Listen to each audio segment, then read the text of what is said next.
All right, welcome everybody. Welcome Kyle Green. As most of you guys already know, this is Kyle Green. He is the S word when it comes to being a mortgage broker and helping us as investors and people who are buying homes just get the best deal on pricing, as well as for interest rates, as well as get the best terms from different lenders. So welcome Kyle Green again. This is our second interview like this. Dude, how are you, man? Good. Can't complain. Life is good. It's sunny and hot outside, although I find myself being stuck inside a little too much, but other than that, it's good.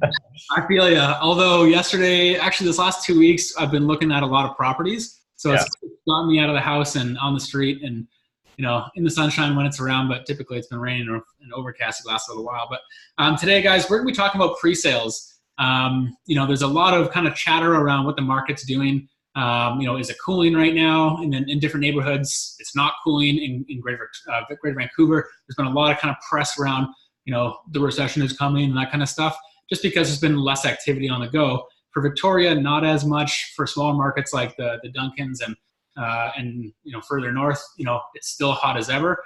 But pre-sales is one of those interesting pieces, and we don't talk about it a whole lot because there's a lot of growth opportunity and money to be made when you're in an appreciating marketplace. But when we're in a depreciation marketplace, there's also opportunity to be had in pre-sales. It's just a different game plan. And we'll get to that a little bit later. But for people who don't know what pre-sales are, what we're talking about here, Kyle, can you give us just like a 10,000 foot rundown on what in the world pre-sale is? Yeah. So if a builder is building a building, a lot of the time they actually have to have pre-sales in order to get their construction financing. So pre-sale is when you're buying a property that has not been built yet. You enter a contract and put up deposits. And sometimes the deposits are due all up front. Sometimes the deposits are spread out over a certain period of time.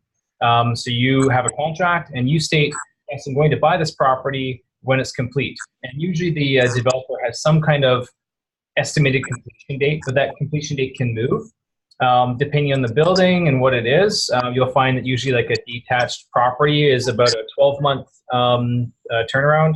And then townhouses might be 12 to 24 months.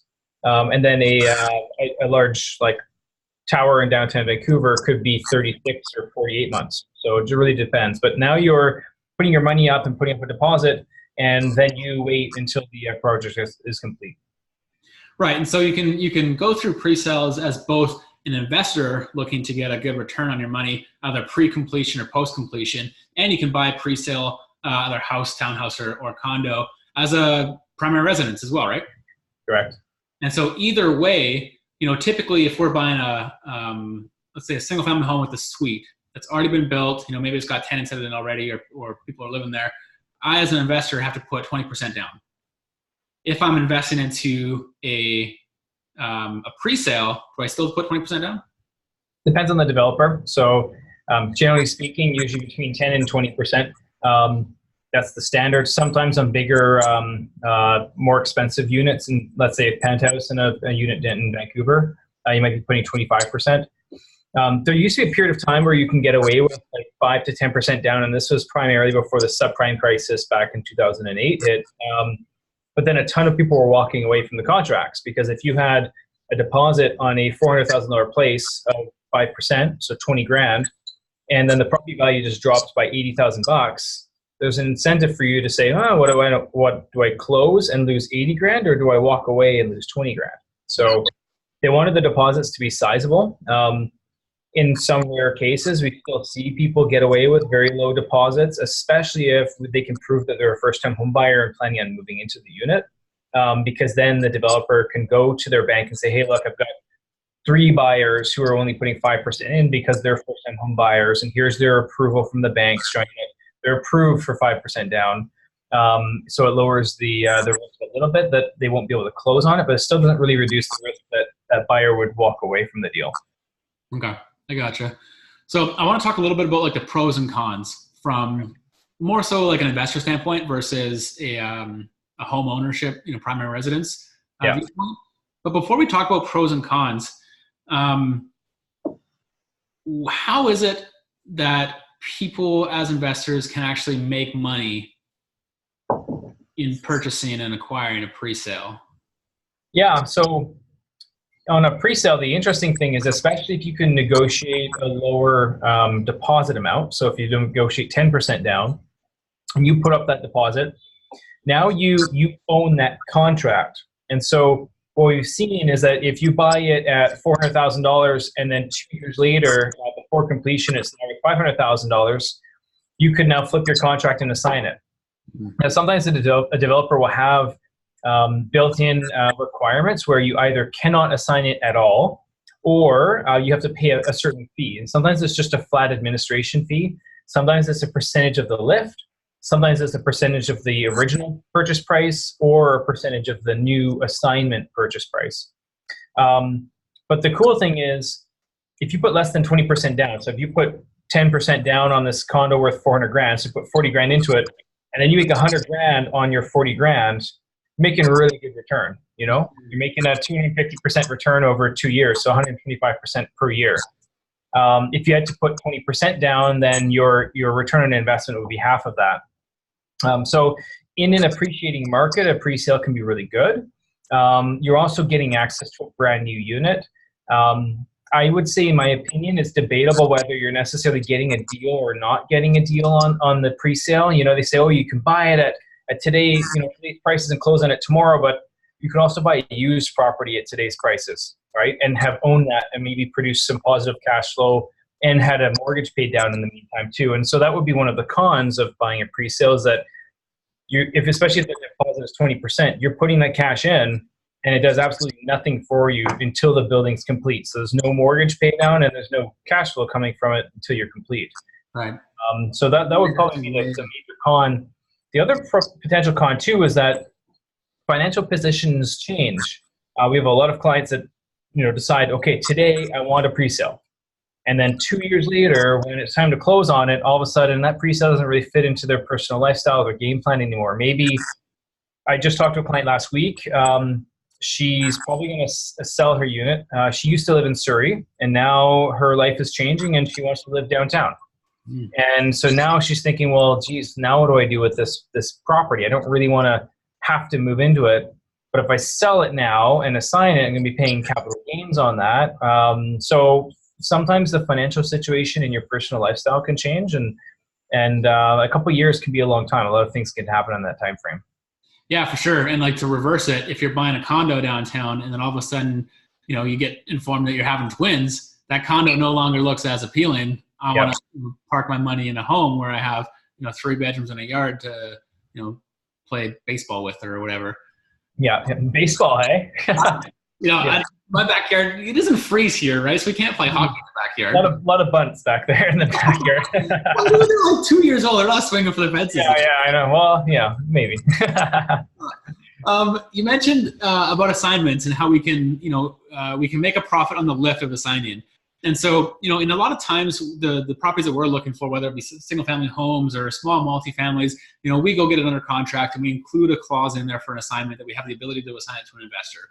And when we do that, we have to be really cautious, and our investor has to be completely, like 100%, not even a fraction of a doubt, going to close on it, because if we assign the contract to them and they don't complete, we end up still being responsible for closing on the property, right?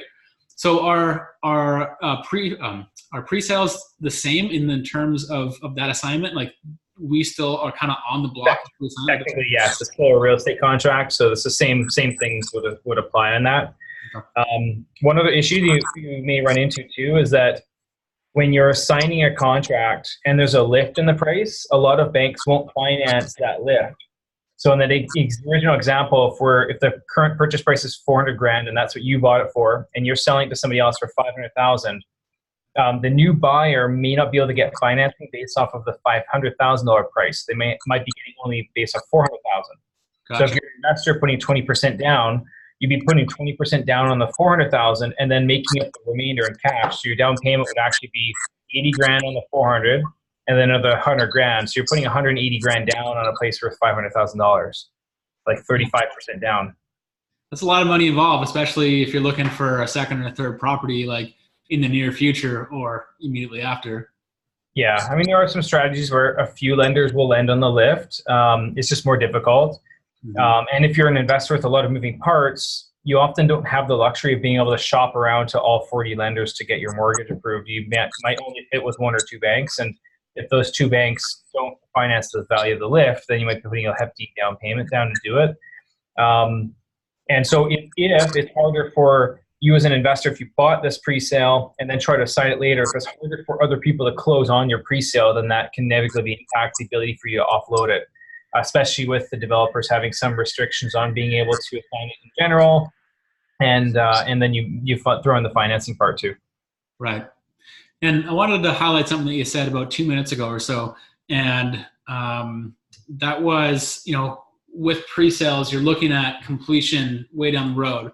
And, if you're putting 10, 20 or whatever % down onto it, and you're not completing on that project for, a minimum of 12 months, most likely it's going to be 2 to 3, even 4 years.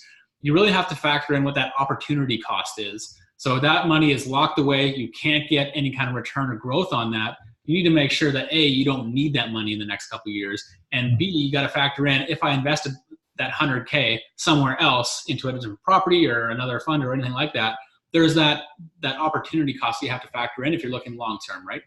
Big time. Yeah. So just being able to put your money away, like if you bought a rental property and it had no appreciation and no cash flow, just having the tenant pay down your mortgage for you is about 7.5% to 9% return on your money. And so that's the really easy math, is if you're trying to figure out, okay, am I getting a good enough deal on this pre-sale? You should probably factor in the opportunity cost of not getting between 7.5% to 9% of your money for X number of years until the completion.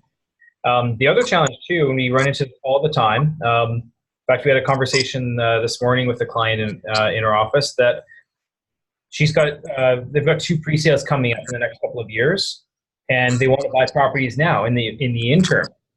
But looking at things, it's like, geez, if they buy a few properties now, they may be jeopardizing their ability to close on the pre-sales.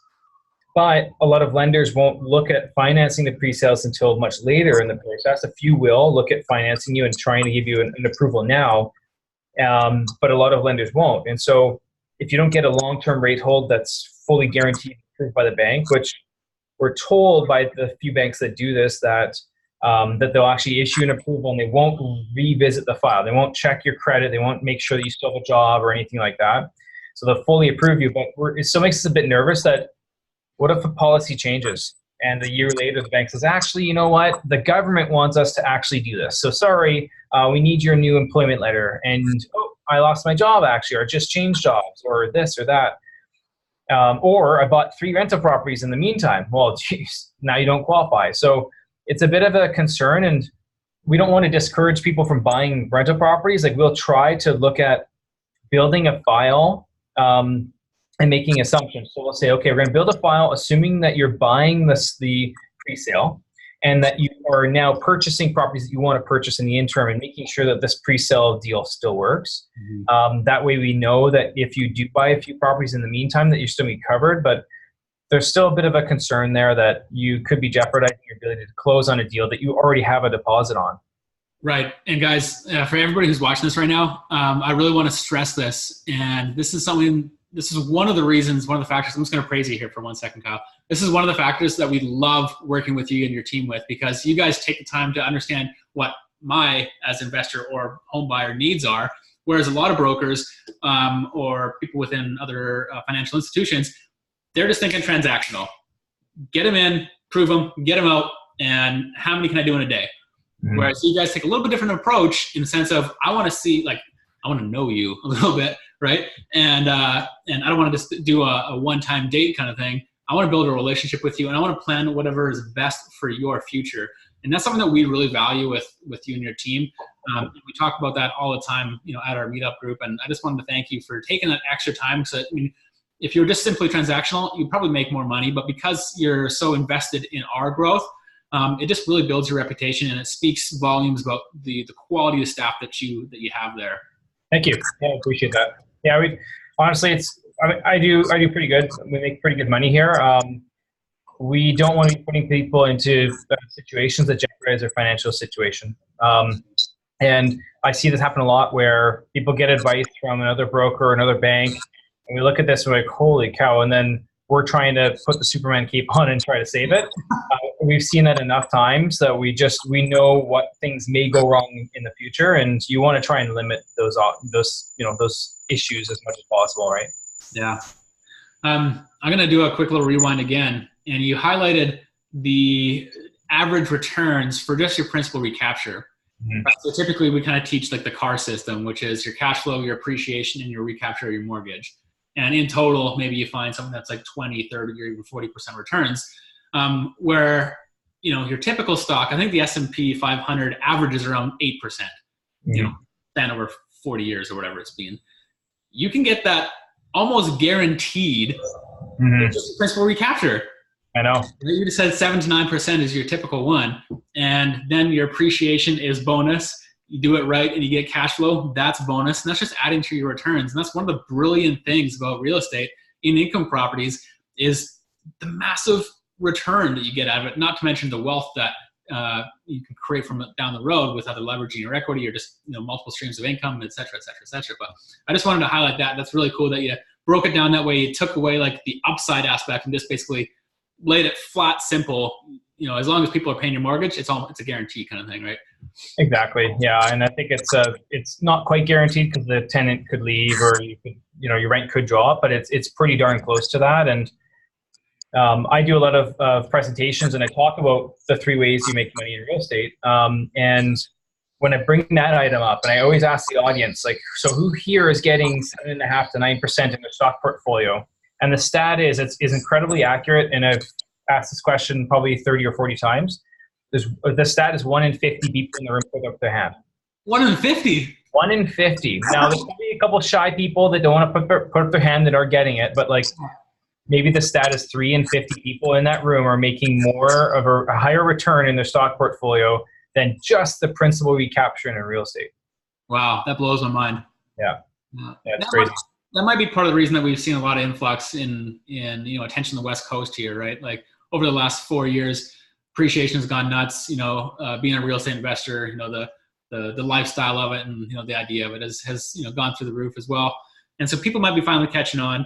It's going to be really interesting to see what happens in our marketplace over the next couple of years as the market softens. We've seen over the last 4 to 6 months that here in Victoria, our listings, our quantity of listings are going up and the quantity of sales is kind of just staying the same or maybe even dropping a little bit. So there's more inventory on the market, which is great for me as an investor because now I might be able to, leverage that and get a better deal on an acquisition. What do you see in like the pre-sale market for Vancouver or the places that you're in touch with?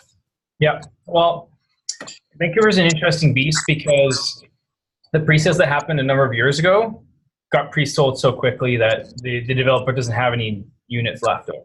So we do have some clients though that are stuck with properties and they're thinking, how do I get out of this? One of my team members has a client that is buying $1 million. It says a penthouse unit, but it's only 500 square feet. So I don't know what kind of penthouse is 500 square feet, but that's $2,000 a square foot, which is kind of nuts. But she's like, I just want to get out of this thing. And she didn't have the income to close on the mortgage. So now we're looking at maybe a private lender, or maybe having to bring in some outside money to close on it. Costs are astronomical and she can't resell it. She can't get out of it. So there are situations where people that are willing to walk away from some of the money and leave something on the table. There are some deals to be had. I like going directly to developers if possible. If a developer has 2 or 3 units left and they can't sell them, I like going to developers. In Vancouver, it's tough again because of these pre-sales that they were sold 2 or 3 years ago when the market was hot and those things flew off the shelves.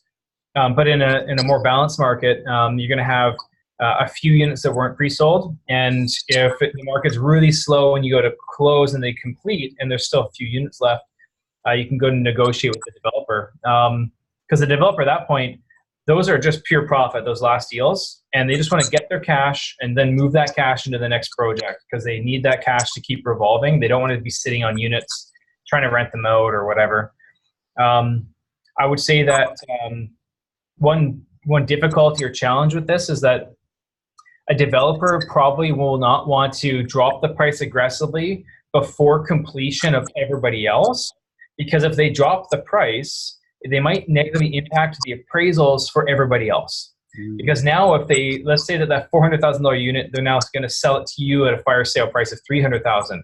Now all the other buyers that are buying in that building, an appraiser might go in there and say, oh, okay, so your place is worth, oh geez, there's a sale that's exactly the same as your unit that sold for $300,000. So now all of a sudden the other buyers can't close, and now you've created some issues.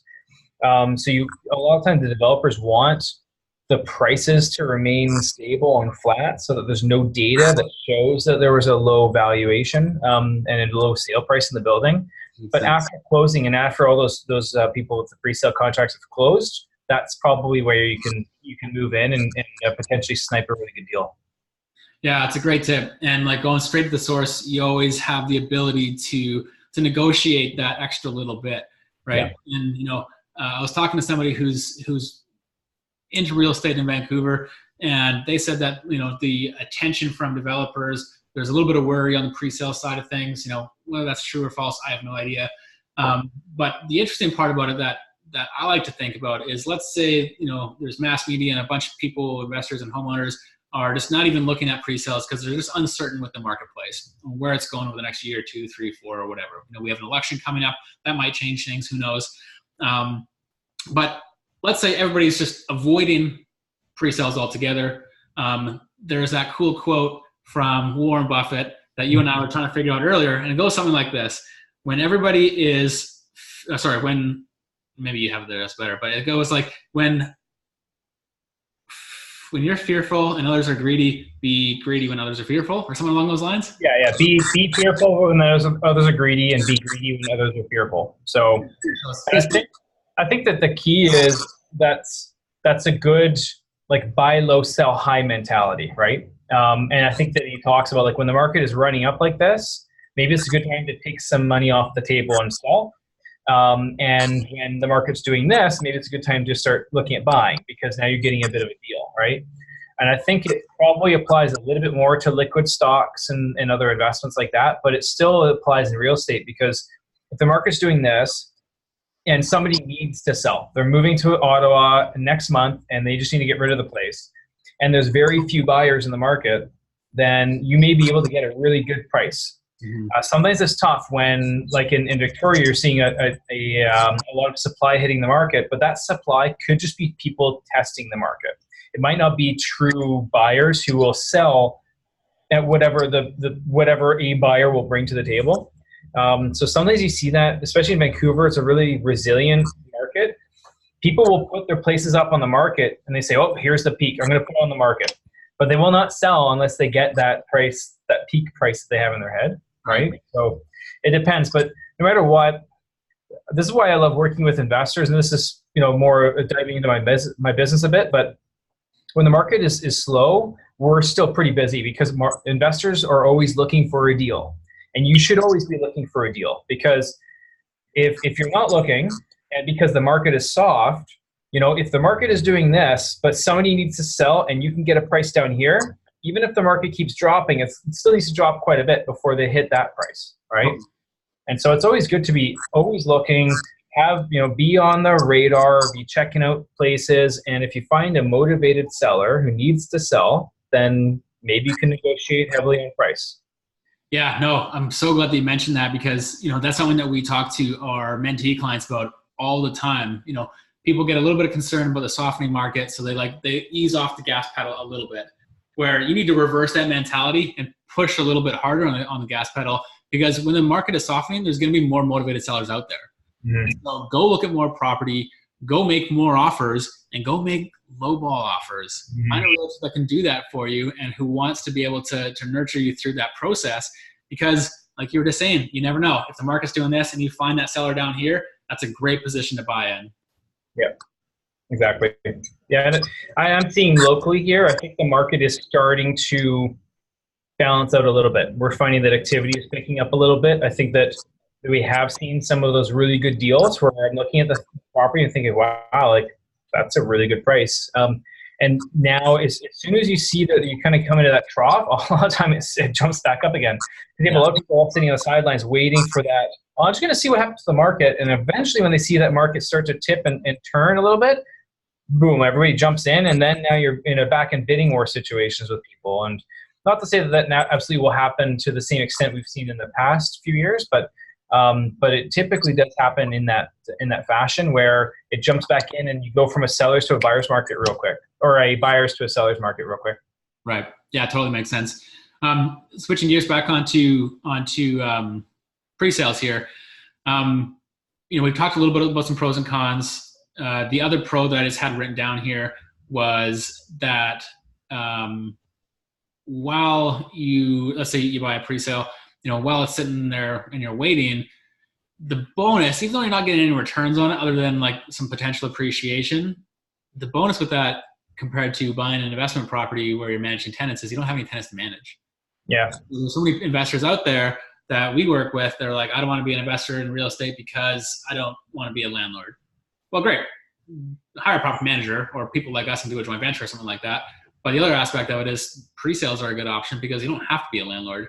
If you are in that appreciation phase of the cycle, then sit on it for 2 years. Don't have to worry about, scooping out dirty water out of a laundry machine at 2:00 in the morning. Guilty, done that. And, and just, ride the appreciation wave in a pre-sale and don't have to deal with any of those headaches or property managers. Are there other pros and cons that you want to highlight at all? Or? Yeah, I would say that property management, the brand new unit, is a lot easier.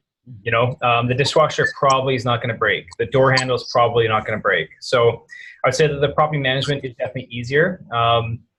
At the same time, too, you don't really have an opportunity to create a lift in the value. You can't buy something and then improve it because it's already improved. So, that's the flip side of it is if you're a handy guy, pre-sale might not be the best fit for you because you can't really do sweat equity on the property. You can't go in there on a weekend or when you close on it, go in there, do improvements, put 20 grand worth of work into it and improve the value of the property by 30 grand or 35 grand or something, right? So you don't really have that opportunity to create a lift in it yourself. But at the same time too, something that's brand new is going to have a lower maintenance. And so there are a lot of investors that are a little bit more hands off and do appreciate the fact that a brand new unit is, you're washing your hands of it and you probably aren't going to get a lot of calls. Yeah. And in a lot of cases, a new unit is more desirable for tenants. Yeah. So you might have you'll be able to get a higher rent if you're doing it as an income property, and then you'll probably get a higher kind of class of tenant because they can afford that higher rent. And, it's newly done, nice location or whatever versus, buying something in the hood and, getting a $400 rent because it's a POS. But, bro, I love doing these things with you. I hope that there's more and more to come. Yeah. What is the best way for our community, anybody else who's watching this video, to get a hold of you and your team to figure out, other pre-qualifications or talk about, potential mortgages and opportunities and that kind of stuff? Yep. Phone number is 604-229-5515. Or email us at info@greenmortgageteam.ca. And we love to, if you want to pick our brain and chat about a few things, if you want to get set up and understand like exactly where you stand on your financials, know what options are available to you, and just get you set up so you can start looking at writing offers with confidence. It's always, especially in this market, lenders are really busy. If you write an offer and the seller wants a really tight turnaround and you don't have your documents and everything in order, it's going to be really hard for you to pull it off. So we always tell people just get set up, know where you stand, have your documents in, and then you can start looking at places. And I know the mortgage is the crappiest part of the process. So get it done and out of the way first. And then when you write an offer, you can focus on the due diligence on the property and not gathering up a letter of employment and your pay stubs and all that kind of stuff for us, right? So, yeah. And being pre-qualified gives you an upper hand in negotiations too. You can walk in with either a cash offer or, no subject to finance or something like that. So you're in a better position as an investor to close on the property compared to most other people who are investors. They typically have that financing clause in there. And you'd be surprised. Certain sellers, it's about terms more than it is about price, And so I just had a client who wrote an offer on he closed on a rental unit and another one came up. One of the neighbors needed to sell and they want to sell at the end of the month. And it's a crazy month right now. A lot of the lenders are really backed up. but already having all of this stuff all organized and in place allowed us to move forward on it and hit those targets and get a really killer deal on it. Where if he had to write a longer subject removal and a longer closing to get all his ducks in a row, the seller probably would have found another buyer. Yeah, no, I mean, terms are just as important as price or as interest rate in a lot of cases. And just because we're talking about it now, for one of the development projects that we're a part of, we purchased the unit, and there was two people at the table, and it was our terms that won us the deal, because we said, hey, we'll give you the cash right now, we'll close on it right now, but we'll give you the option to rent back to us to break even, and now you can just spend the next 6 or 12 months figuring out your life, cash in hand. So now the homeowner has a better position to go, take their time, relax, not be pressured into a short timetable to find their next place to live, and they have cash in hand for better negotiations for the next property. So yeah, terms are just as important as numbers. Huge, especially for downsizers. Downsizers love the option of not having to have that one big move day. Yeah. They love being able to move at their leisure. So especially if you're dealing with elderly people, always put yourself in their minds, understand who the sellers are and what things could be relevant and important to them. Because sometimes you can bring it up and they didn't realize that could be an option. And they say, holy cow, like we'd love that. And I've worked with a lot of people, especially again, downsizers, where they're willing to pay private money rates and pay like 30 to 40 grand extra in costs to get a mortgage so that they can buy the new place before they sell their existing and then just move out at their leisure. And I'm like, you're going to pay 40 grand extra just to move out 2 months later or over a 2-month period. It's insane. It happens. So that's awesome. I mean, we pay, what's a good example? I don't know. We pay for convenience all the time. Yeah, we do. Skip the dishes, right? Yeah, exactly. Down there, but no, we paid the extra 10 or 15% for delivery. Yeah. But, Kyle, this has been a pleasure. You guys do a lot of speaking engagements, in Vancouver where you guys are at. You're active on social media, providing lots of value there. You often come to our meetup. Our next one is September 17th. So for anybody who's watching, hop on the social medias. Your guys is the Green Mortgage Team, I believe, on Facebook and Instagram. This is the Reinvestors, Facebook and Instagram. Lots of value on both of our pages, and you'll be able to catch up with us there, or you'll be able to see live events that we're speaking at. And dude, there's so many little nuggets in here. I'm so glad we had the time to do this call. You just got back from a trip, so welcome home, welcome back to the grind. And thank you so much for being a part of our community and for sponsoring our meetup, and for always just delivering, A-class service to everybody that we refer to you. So you guys are the best, and I hope you guys have just an incredible week and day and rest of the month. Thanks, Steve. Appreciate it. Thanks a lot. Dude. Adios. Yeah.